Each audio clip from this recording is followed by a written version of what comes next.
Oke, selamat siang teman-teman. Kita masih di channel bersama teman-teman di tim Kongres Aksara Jawa. Ini saya kebetulan sedang dalam rangka bersilaturahmi dengan salah satu tokoh yang selama ini ikut menggelorakan, ikut memasifkan, ikut porak-porandakan di ranah sosial terkait penggunaan atau bangga beraksara Jawa di tingkat khususnya di daerah istimewa Yogyakarta. Nah, kami dari tim Kongres Aksara Jawa ingin sedikit mengulik dan sedikit memberikan apresiasi kepada beliau yang dulu pernah menggelar gerakan restorasi sosial, gerakan penggunaan aksara Jawa bersama Pak Dr. Andes Untung Sukaryadi MM yang baru saja pensiun. Nah, ya.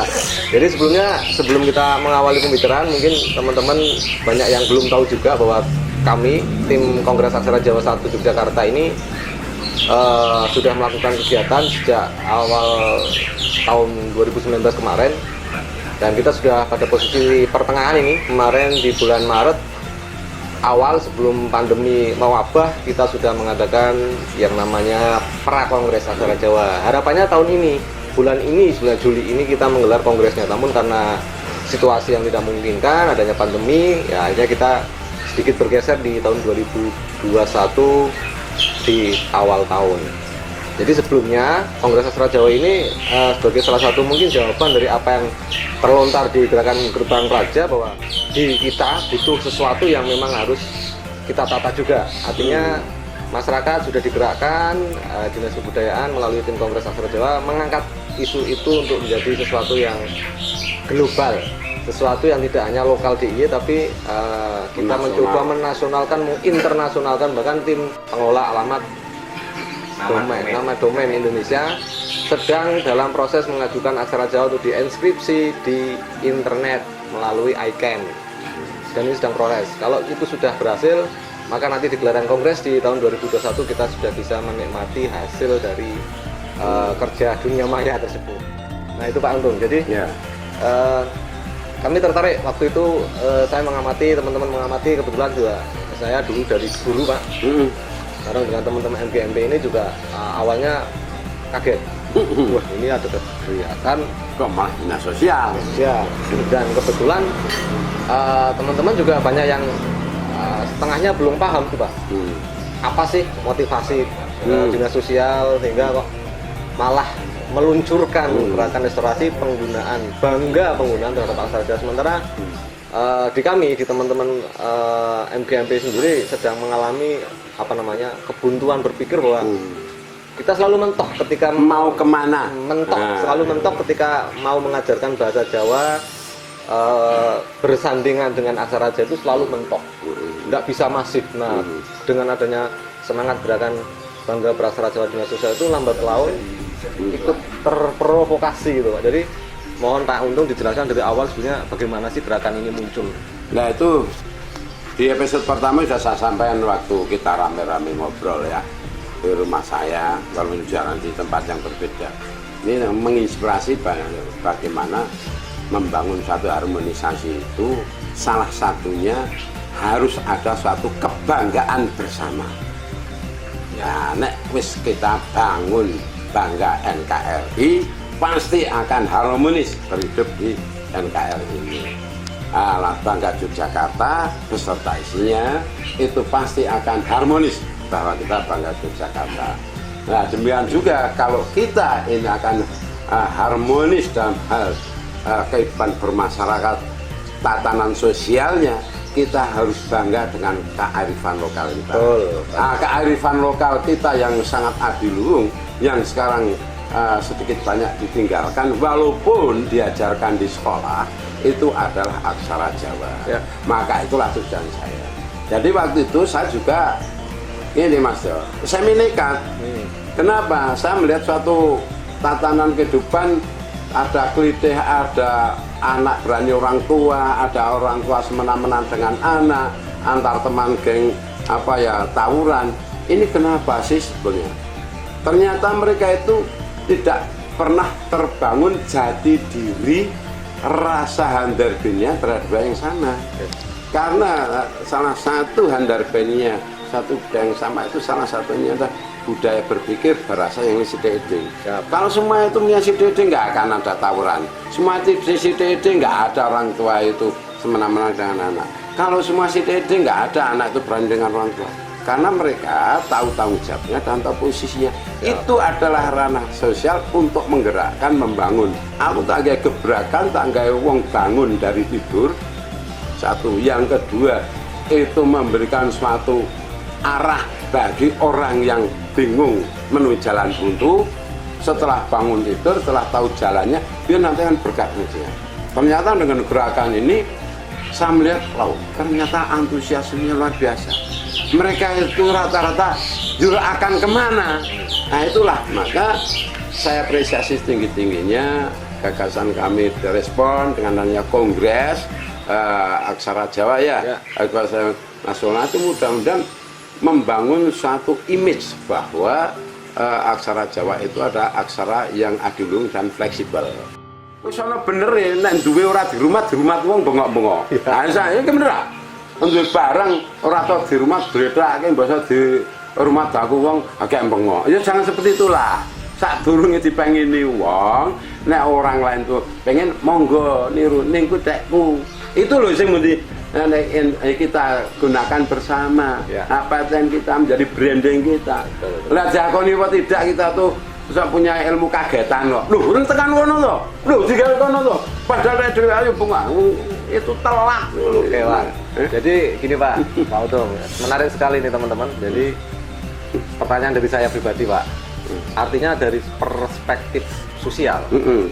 Salah tidak misalnya saya dengan teman-teman itu kemudian ikut menggelar, artinya ikut mengangkat marwah aksara Jawa ini untuk paling tidak lah di Jogja dulu. Kalau tanya salah dan tidak, kalau saya sendiri individu menilai tidak benar dan benar sekali. Jadi benar dan benar sekali. Justru gerakan dan nanti ada suatu kelompok ini ada satu penggerak komunitas semua itu.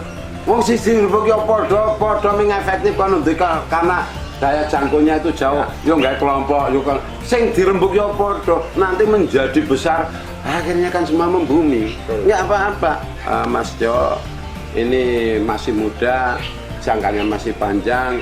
Kalau ada kongres itu, yang kumpul sebagai peserta kongres, ini yang mempunyai satu kompetensi yang sama. Sedangkan kompetensi yang sama, masing-masing punya keunggulan yang mana nuansanya itu nuansa bergijikan. Betul nggak? Ya. Tidak pernah menolorkan suatu kesamaan. Nah, sedangkan yang benar itu kalau kongres itu penghasil kongres itu yang akan menggunakan siapa itu mestinya diajak bicara. Nah, Masnya sudah berani melangkah bahwa kongres aksara Jawa yang menggunakan itu sudah komunitas-komunitas sosial. Nah, dinas sosial sebagai seorang sosial dilibatkan itu saya apresiasi yang tinggi-tingginya. Wong sing arep nganggo kok ora dijak ngomong. Ibaratnya kalau sampan meng ahli-ahli aksara Jawa kabeh dodol bakso serbukan nganu dodol pedagang bakso. Lah sing arep tuku bakso niki ya sapa? Nek bakso enak sing atuku sapa? Ha sing makan bakso kan komunitas sosial. Undang bakso yang digendai masyarakat itu kayak apa? Kan gitu logika sederhana nih. Gitu. Jadi saya sangat senang sekali, bangga sekali Mas Yamri itu muda, berani bergerak. Ya setidaknya apa ya? Kalau saya mengatakan tidak melawan kemapanan, tapi mengubah kemapanan. Kalau melawan itu seolah-olah kita itu berani ya, itu. Tapi mengubah suatu kemapanan. Kalau saya itu kadang-kadang orang mengatakan, aku kadang-kadang sok nggak warna sendiri. Ya memang saya punya warna sendiri, kan gitu. Yang selama ini tidak diwarnai, ya tak warnai.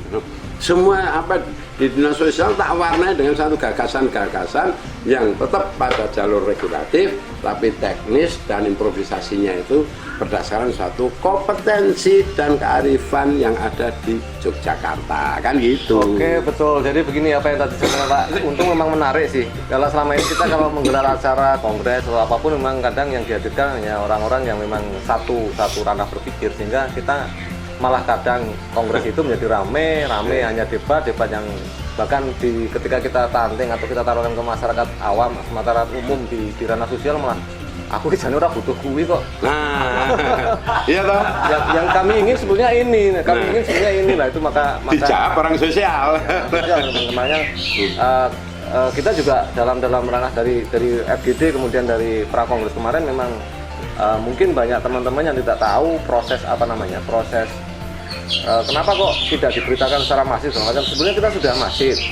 Bahkan untuk peserta pun kita tidak kemudian tuding-tudingan, tidak, kita mencoba untuk siapapun latar belakang apapun asal mau mengisi formulir dan itu nanti bisa sesuai dengan alur yang kita ingin, artinya kita mau arahnya ke sana dengan berbagai macam perspektif, ya kita ikutkan menjadi peserta sehingga kita tidak kemudian kongres ini kok mah orang melibatkan akademisi dan macam. Lu sudah kita sudah tawarkan kita sudah tawarkan formulirnya secara online, bisa diisi langsung, bisa offline datang ke sekretariatan. Artinya kita memang benar-benar ingin mencari peserta kongres itu betul-betul mewakili masing-masing ini, Bapak, tidak hanya akademisi, ada pakarnya, ada senimannya, ada nuncawu yang belas luntang-luntung.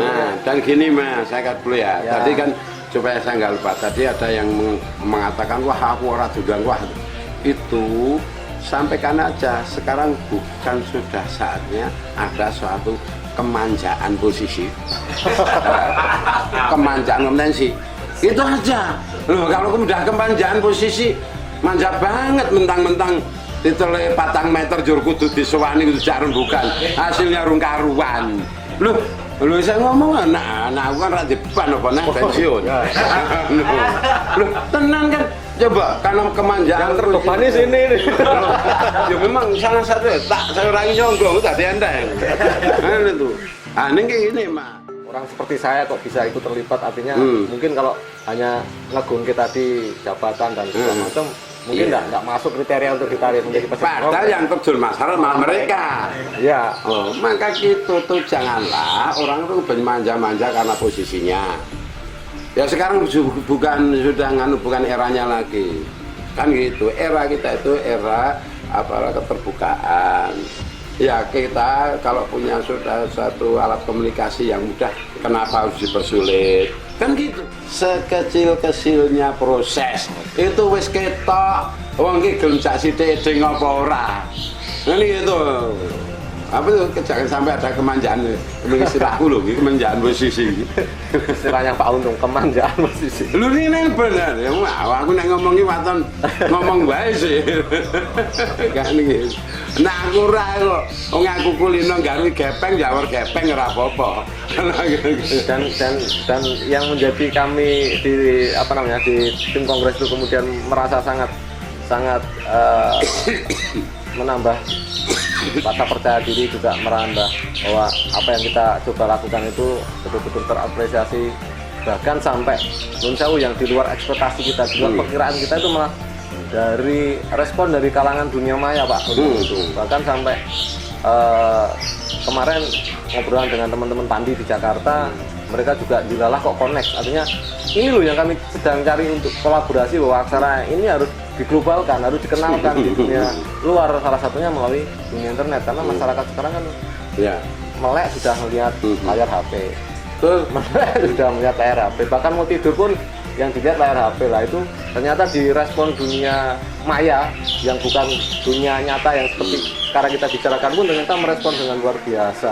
Nanti waktu pembahasan pemataan perda, tolong sekali dikuatkan bahwa aksara Jawa itu bisa ke universal, fleksibilitasnya tinggi, akar membumi, kan itu. Yang kedua, tolong pasca perda di tataran peraturan gubernur didorong bahwa setiap tingkatan jabatan apapun harus ada yang alat ukur kompetensi aksara Jawa. Nah, kan gitu. Artinya bisa juga menjadi sebuah kemungkinan ketika nanti seperti bayangan beberapa teman-teman yang punya, kita aja mau kemana, misalnya mau naik ke ranah pendidikan yang lebih tinggi pun kadang dituntut untuk bisa lulus TOEFL sekian. Nah, diri Ini ya. Itu logis nggak Pak? Misalnya Logis. bahasa Jawa dituvelkan misalnya. Saya lu ngene. Iki kasih episode nih. Nah, bentar dah guys. Untuk masalah tugas dan macam mungkin kita akan ketemu di sesi Ya, berikutnya. Ya.